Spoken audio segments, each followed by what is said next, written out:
merupakan sarana yang paling efektif untuk mendekatkan manusia kepada Allah. Makin dekat manusia dengan Allah, makin tidak senang iblis dan setan. Karena itu segala macam cara mereka berusaha mengaduk-ngaduk sholat kita. Dan sesungguhnya jikalau kita mengerjakan sholat, itu kan targetnya cuma dua. Pertama, agar sholat kita itu sah. Yang kedua, agar sholat kita itu qabul, yakni diterima oleh Allah. Kalau soal sah dan tidak, ukurannya gampang. Saya kalau ditanya orang, Pak, sholat saya sah atau tidak, saya bisa jawab. Saudara, sholatnya syarat rukunnya cukup apa tidak? Cukup, sah. Itu kalau perkara sah. Tapi kalau sudah perkara qabul, Pak, sholat saya diterima atau tidak oleh Allah, ini saya tidak bisa jawab. Kenapa? Soal qabul mencakup masalah batin. Cuma ukuran logikanya, kalau syarat rukun cukup, insya Allah qabul. Saudara-saudara kaum muslimin rahimakumullah, oleh karenanya pada saat kita sholat, iblis, setan datang dari segala macam penjuru supaya kita kehilangan rasa khusyuk. Apalagi kalau kita jadi imam yang gerak kita, bacaan kita dilihat, didengar, disaksikan oleh orang banyak, digodanya gerakan kita, dibolak-baliknya hati kita, supaya di dalam sholat itu banyak yang kita ingat, hal-hal yang tidak ada hubungannya dengan sholat. Kadang-kadang belum sholat kita ribut nyari pulpen, nggak ketemu. Begitu takbir ingat pulpen di atas lemari, mulai goncang lagi niat kita sholat. Kadang-kadang kalau hati tidak bisa dipermainkan, iblis berbisik lagi. Gerakan kita dalam sholat tidak mencerminkan kekhusyuan. Kalau gerak juga ternyata masih bisa khusyuk. Bacaan kita dibuatnya kita seperti dikejar-kejar waktu. Sholat isya misalnya, dengan cara kilat khusus, super singkat. Saya katakan tadi, apalagi kalau kita jadi imam, iblis mudah mendatangkan penyakit riya. Karena mengimami orang banyak, lalu supaya dikira alim, dibuatlah sholatnya itu mantep-mantep. Surahnya dicari yang panjang-panjang, paling pendek sabihis sama wadduha. Tapi kalau sudah sholat sendirian, cukup inna a'toinakal kautsar sama qul huwallahu ahad. Kayaknya khusyuk bukan main. Kalau imam, bahasanya dipaseh-pasehin kayak orang 16 tahun di Mekah. Ufolli fardwal maghribi wala sarokaatin. Saudara-saudara kaum muslimin yang berbahagia, oleh karena sholat merupakan sarana yang paling efektif untuk mendekatkan diri dengan Allah, maka orang yang khusyuk di dalam sholatnya merupakan musuh utama daripada iblis. Sekarang bagaimana bisa khusyuk caranya? Kalau khusyuk 100%, rasa-rasanya sulit. Untuk sampai ke arah sana orang memerlukan tahapan. Kepada Imam Ali karramallahu wajhah, baginda Nabi pernah memberikan satu tes case. Ali, saya ya Rasul, kalau kau bisa sholat 2 rakaat saja dengan khusyuk, aku kasih hadiah sorban. Baik ya Rasul. Sembahyang Imam Ali 2 rakaat, selesai sholat, assalamualaikum, wassalamualaikum. Rasul bertanya, yang mana sorbannya Li? Tanpa nengok, Imam Ali menjawab, yang hijau ya Rasul. Setelah menjawab yang hijau, Rasul berkata, kamu tidak khusyuk Li. Kenapa? Soalnya tadi waktu sembahyang mikirin, nanti kalau ditawarin sorban pilih yang hijau aja ah. Sehingga begitu ditanya, refleks menjawab, yang mana Li? Yang hijau saja ya Rasul. Oleh karena itu, menurut Al-Imam Nawawi, pada tingkatan yang paling sederhana, sudah sampai ke tingkat khusyuk, asal pada waktu takbiratul ihram ingat kepada Allah. Tapi jangan lupa, itu tangga pertama. Jangan ada fatwa begini lalu aman. Yang penting kan takbirnya ingat Tuhan, belasononya mau kemana kek. Bukan itu. Itu pada tingkatan pertama sudah sah dipandang khusyuk sholatnya orang awam, asal pada waktu takbiratul ihram dia ingat kepada Allah. Tetapi harus terus berusaha agar sepanjang sholat dia ingat kepada Allah.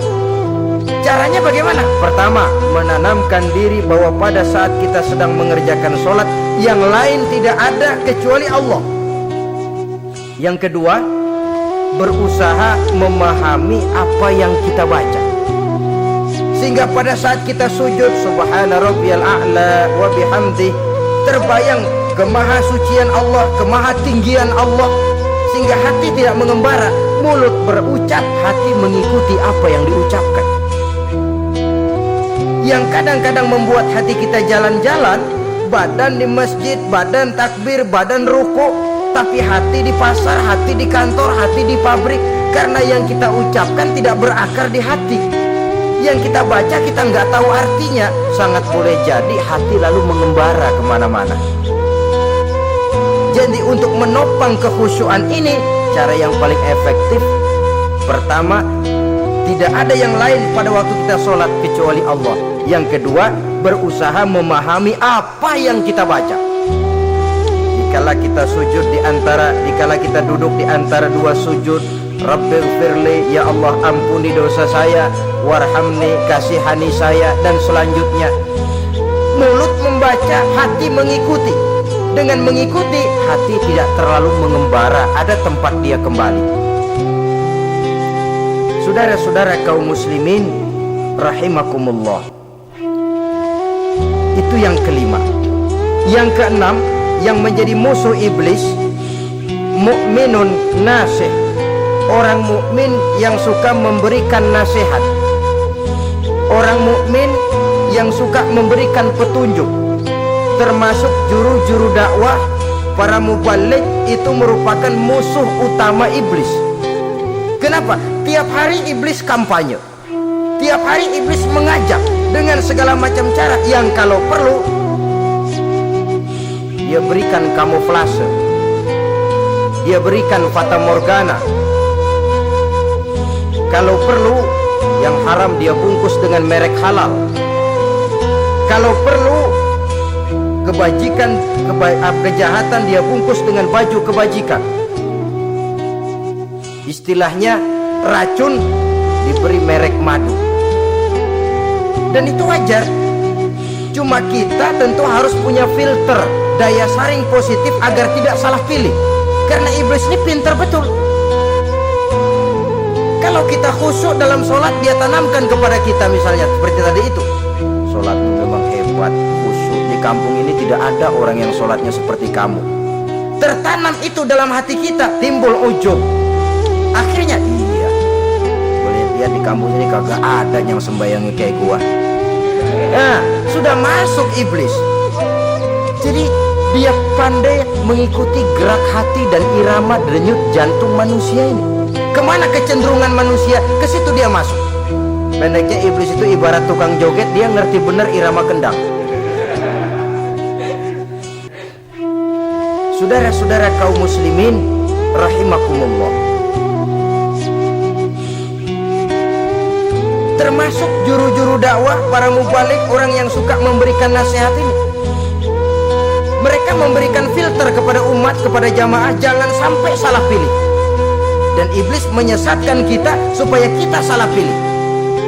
Satu contoh ringan, kalau di depan saudara ada dua buah gelas, yang segelas isinya jamu, yang segelas sirup, kira-kira saudara minum yang mana? Jamu apa sirup? Sirup apa jamu?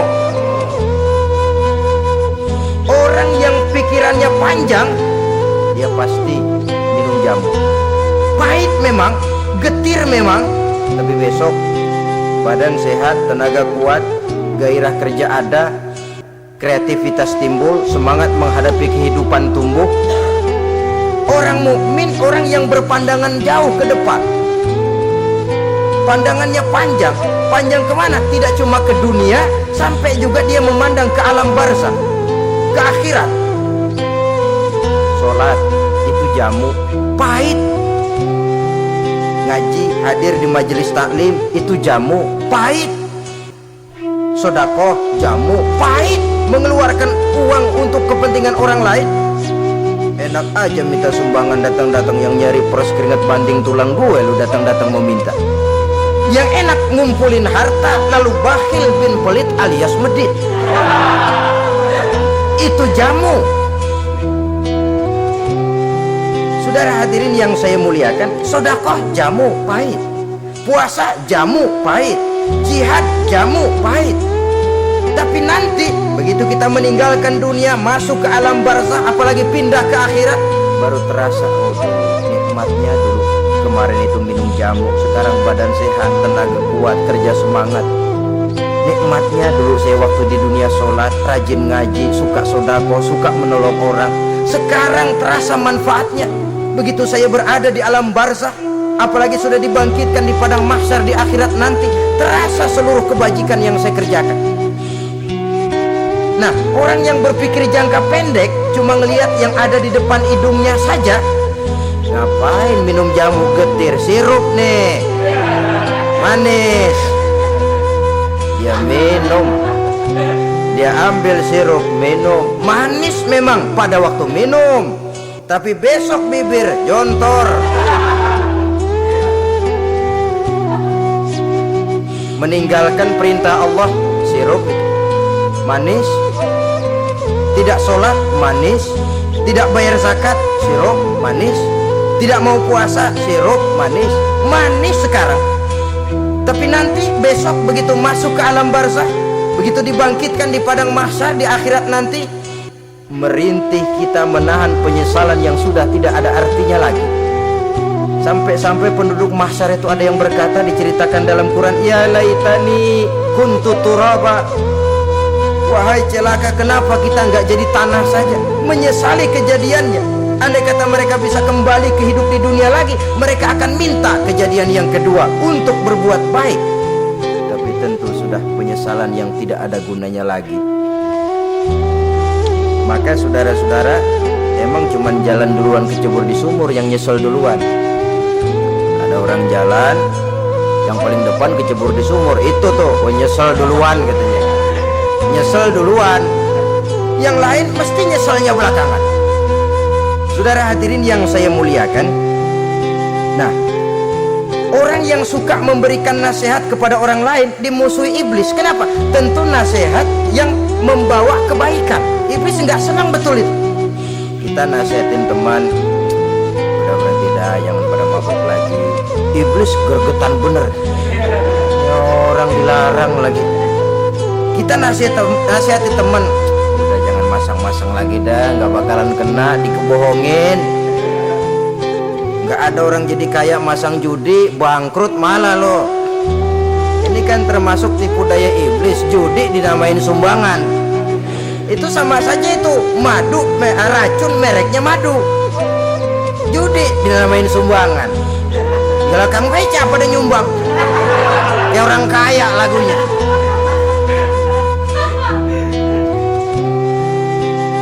Saudara-saudara kaum muslimin rahimakumullah, adalah kewajiban kita memang untuk tawasau bil haq, saling nasihat menasihati. Setiap kita juru dakwah, setiap kita wajib menyampaikan apa yang sudah kita tahu kepada orang yang belum atau kurang tahu. Saudara yang bisa bismillah wajib mendakwahkan bismillah itu kepada orang yang belum tahu bismillah. Saudara bisa Fatihah harus menyampaikan itu kepada orang yang belum bisa Fatihah. Persetan dengan orang lain. Apalagi yang cuma kerjanya ngeritik saja, lu baru bisa Fatihah doang udah ngajar. Biar aja yang diajarin gak bisa Fatihah kok. Apa masalahnya pemerataan di bidang keilmuan?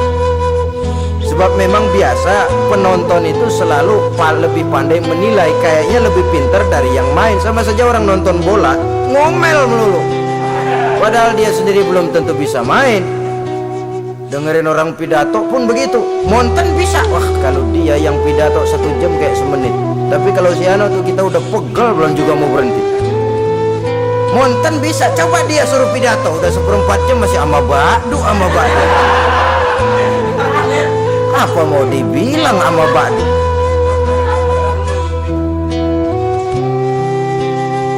Yang ketujuh, yang menjadi musuhnya iblis, taibun sabitun ala taubatihi, orang yang bertaubat dan tetap di atas taubatnya. Secara jujur, tidak ada manusia yang tidak punya salah. Dan orang yang baik memang bukan orang yang tidak punya salah, karena tidak ada orang yang tidak punya salah. Orang yang baik adalah orang yang apabila melakukan kesalahan dia segera sadar, dijadikannya itu sebagai pelajaran untuk tidak diulanginya lagi pada masa yang akan datang. Biasanya kita menghakimi orang pintar, kita nggak merasa bahwa kita juga punya kesalahan.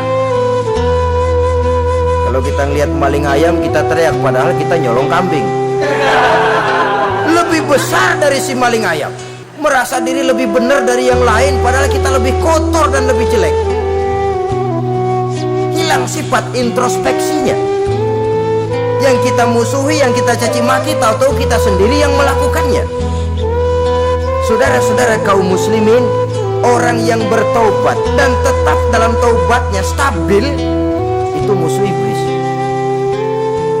Apa ada orang yang taubatnya nggak tetap? Ada. Yang istilah kita taubat sambal namanya. Kalau dia makan sambal kepedesan, taubat makan sambal. Besok mau makan kagak ada sambal, ngomel. Mana sambal? Kemarin udah taubat, sekarang mana sambal? Ini taubat yang namanya taubat sambal. Istighfar, nyolong lagi, istighfar lagi, besok nyolong lagi, istighfar lagi. Itu taubat yang tidak tetap namanya. Allah Maha Pengasih dan Penyayang dengan segala kebesarannya. Ia akan memaafkan segala perbuatan yang bersifat salah dari hamba-hambanya. Cuma manusia kadang-kadang yang tidak mau memaafkan dirinya sendiri. Amat dungu manusia macam ini, membiarkan dirinya hanyut berlarut dalam lembah dosa, sementara dia diberikan umur tidak digunakannya untuk bertobat. Innallaha yaqbalu taubatal abdi ma lam yugharghir. Allah senantiasa akan menerima taubat seorang hamba sepanjang nafasnya belum sampai di tenggorokan. Kalau nafas sudah sampai di tenggorokan baru berniat taubat, kasib terlambat. Kayak Fir'aun. Fir'aun itu begitu ditenggelamkan di lautan merah, udah cengap-cengap mau mampus, baru ngomong dalam sekaratnya, amantu bi Rabbi Musa wa Harun. Kalau begini mah saya juga percaya sama Tuhannya Musa. Udah sekarat baru mau taubat, malaikat maut gemes banget, dilelepin mati.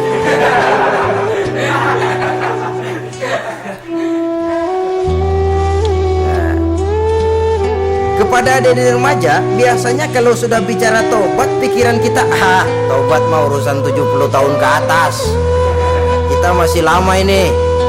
Sebenarnya tidak. Masalah taubat adalah masalah salah dan dosa. Masalah salah dan dosa adalah masalah manusia. Sejak dia akil balik sampai ajal datang merenggut nyawa. Hidup ini tidak selalu berjalan mulus. Hidup ini tidak selalu berjalan di atas kertas putih. Kadang kita tersilap, kadang kita tersalah, kadang situasi dan kondisi menyebabkan kita berbuat lain dari yang seharusnya. Itu kehidupan, silih berganti. Oleh karenanya pesan Nabi, wa atbi'i sayyi'atal hasanah, perbuatan salah ikuti dengan kebajikan, dosa iringi dengan taubat. Jangan nunggu, saya untuk taubat takut nanti bikin lagi. Nah, ini namanya punya harapan mau bikin lagi. Nanti aja dah kalau tua-tuaan. Saudara, kalau dosa itu ditumpuk, itu sama saja kotoran yang menodai hati. Kalau kotoran gak rajin kita bersihin, dia akan berkarat. Dan kalau sudah berkarat, sudah sulit untuk dibersihkan. Itu makna ungkapan Imamul Ghazali, hati manusia sebening kaca. Lapisan dosa yang dia kerjakan adalah debu yang menutupi jernihnya kaca. Orang yang bersih dari dosa, dekat dengan Allah, hatinya jernih seperti kaca. Dari hati yang jernih, radarnya kontak kepada Allah, sinyalnya nyambung, channelnya itu, getarannya hebat. Wajar kalau lalu dia bisa tahu apa yang besok akan terjadi, diberitahu oleh Allah. Yang namanya ilmu laduni itu, ilmu yang ditransfer langsung oleh Allah karena kebersihan hatinya. Mana ada orang nggak belajar bisa pinter? Iya, kalau hatinya butak emang nggak ada. Tapi kalau Allah mau berberangkat dari hati yang bersih, yang kontaknya nyambung kepada Allah, hati itu seperti kaca, kata Imam Ghazali. Dosa yang kita lakukan adalah debu. Kalau debu sedikit datang, kita lap, datang lagi kita bersihin, datang lagi kita bersihin, insya Allah nggak sampai jadi noda di atas kaca itu. Tapi kalau nunggu debu itu sampai bertumpuk, besok aja ngelapnya dah, besok aja ngebersihinnya, bertumpuk dia, sulit membersihkannya. Walaupun kena, nodanya tentu tertinggal di atas kaca itu. Karena itu dalam kehidupan remaja misalnya, pemuda misalnya, kita tidak bisa menolak mode, tidak bisa menolak musim. Modenya disco, modenya breakdance, modenya joget, modenya jaipongan. Mode pada waktunya habis, ya habis. Tapi bagaimanapun dia akan punya dampak, memberikan bekas dalam membentuk kepribadian. Dan ini efek yang tidak kita inginkan. Efeknya bukan modenya itu. Jadi oleh karenanya saudara-saudara, masalah taubat bukan masalah 70 tahun ke atas, tapi masalah manusia sejak dia akil balik sampai ajal datang merenggut nyawa. Sepanjang nafas belum sampai di kerongkongan, Allah akan menerima taubat seorang hamba. Bahkan dalam hadis qudsi Allah menyatakan, lau amiltumul khotoya hatta mala'atis sama thumma nadimtum fataballahu alaikum. Kalaupun kamu berbuat dosa sampai penuh langit dengan dosamu, kemudian kamu bertaubat dan menyesal, Allah pasti akan menerima taubatmu. Jadi orang yang taubat dengan sebenarnya dan tetap dalam taubatnya itu musuh iblis. Tapi orang yang taubatnya angin-anginan, iblis demen banget. Dari sembahyang, besok mabok, besoknya lagi nyolong, besoknya lagi zina, besok taubat lagi. Kata iblis, surak, iya lo gocet dah Tuhan.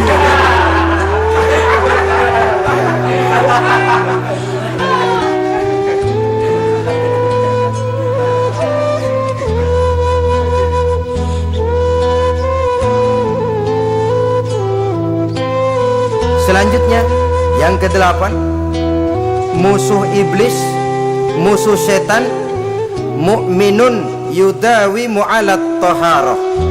Orang mukmin yang membiasakan diri selalu dalam keadaan bersuci, baik dari hadas kecil, lebih-lebih dari hadas besar. Wudu utamanya memang untuk sholat, tapi membiasakan wudu dalam kehidupan sangat baik sekali. Mau ke kantor wudu dulu, mau ke pasar wudu dulu, mau ngajar wudu dulu. Apa sebabnya? Karena dalam keadaan suci, orang ada sikap memelihara kesuciannya. Kalau kita naik PPD pagi-pagi gelantungan, kalau punya wudu, hati-hati kesenggol perempuan juga sayang sama wudu. Tapi kalau nggak punya wudu, jangan kesenggol, kita nyeruduk. Ada semacam sikap apik di dalam kehidupan ini. Karena itu biasakan wudu untuk menjaga kebersihan diri, kebersihan zahir, kebersihan batin, belum lagi kemanfaatan di akhirat. Sebab kata Nabi, inna ummati ya'tuna yaumal qiyamah ghurran muhajjalin min asaril wudu. Umatku di akhirat nanti akan datang menghadap Allah dengan muka berseri-seri, bersinar-sinar dari sebab sering wudu. Sehingga tidak usah mengaku pun Rasul akan memanggil karena muka yang sering tersentuh air wudu ini. Mu'minun yudawimu ala taharah, orang mukmin yang selalu membiasakan diri berada dalam keadaan suci, berwudu. Kita lihat ajaran wudu ya, dari sejak bacaan-bacaannya saja itu sudah membawa manfaat. Lalu dari segi bahwa kita manusia sering tersilap melakukan dosa-dosa kecil. Dosa-dosa kecil itu oleh air wudhu dia rontok. Tangan kita suka colak-colek pada saat membasuh dua tangan. Allahumma inni as'alukal yumna wal barakah wa a'udzubika minasyu'mi wal halakah. Dosa yang ada di tangan itu rontok. Mata kita suka pelatat-pelotot, gak karu-karuan pada saat membasuh muka. Nawaitu raf'al hadasil asghar, dosa yang ada di mata rontok. Dari segi pembersihan batin, belum lagi dari segi pembersihan zahir. Sehari semalam kalau 5 kali saja kita terkena air wudhu, itu sudah menjaga kesehatan dan kebersihan. Saudara-saudara kaum muslimin rahimakumullah. Yang kesembilan, orang yang menjadi musuh iblis yaitu mutawarra'un anil haram, orang yang memelihara diri dari yang diharamkan oleh Allah. Terpelihara dirinya, terpelihara yang dimakannya, yang diminumnya dari jenis-jenis yang haram, baik sedikit maupun banyak. Jangan cuma teriak haram waktu sedikit tapi giliran banyak halal. Sama saja orang dikasih tahu, itu ada cerita anak-anak, Pak Haji punya anak main judi, dikasih tahu, Pak, anak bapak main judi, astagfirullah katanya, tapi menang Pak, alhamdulillah.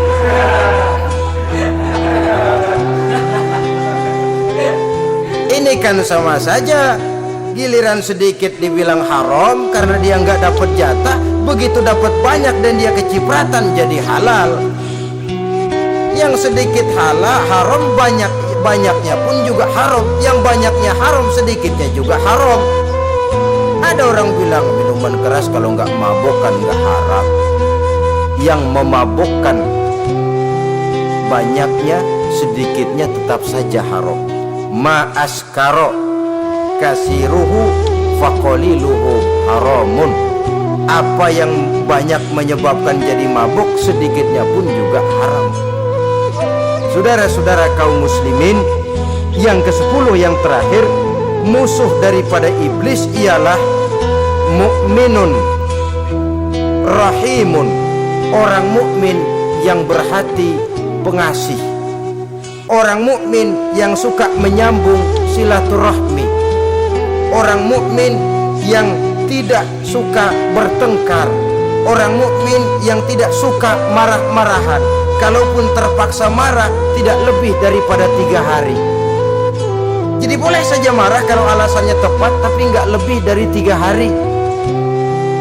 Kalau perlu bikin perjanjian, kita marah ya 3 hari. Itu limit. Tidak halal kata Nabi bagi seorang muslim menjauhi saudaranya lebih dari 3 hari. Tidak halal itu artinya haram. Kita ini kadang-kadang kalau sudah marahan sama tetangga kah, sama teman kah, kadang-kadang suka berlaku perpanjangan waktu. Tidak cukup perpanjangan waktu, ditambah lagi perpanjangan generasi. Nggak cukup kita yang marah, orang lain kita sundut-sundut supaya ngikut marah lagi. Marah pakai ngundang, kayak mafia lagunya. Udah dia marah, orang lain lagi disuruh marah. Saudara hadirin yang saya muliakan, mukmin yang punya sifat belas kasih, berhati jernih, itu musuh utama dari iblis. Tapi mukmin yang suka marah-marahan, tukang hasut dan tukang bakar, itu teman-teman iblis. Oleh karena itu, mudah-mudahan kita semua menjadi musuh iblis. Dan jangan menjadi musuh iblis, jangan menjadi teman iblis. Sebab iblis sudah kadang memproklamirkan permusuhan. Sekali dia musuh kita, selamanya dia akan tetap menjadi musuh kita. Berusahalah untuk menjadi musuh iblis, dan jangan sekali-kali toleransi. Jangan berusaha menjadi teman iblis. Inilah yang kita bicarakan pada pertemuan ini. Mudah-mudahan ada manfaatnya. Terima kasih atas segala perhatian. Mohon maaf atas segala kekurangan. Wassalamualaikum warahmatullahi wabarakatuh.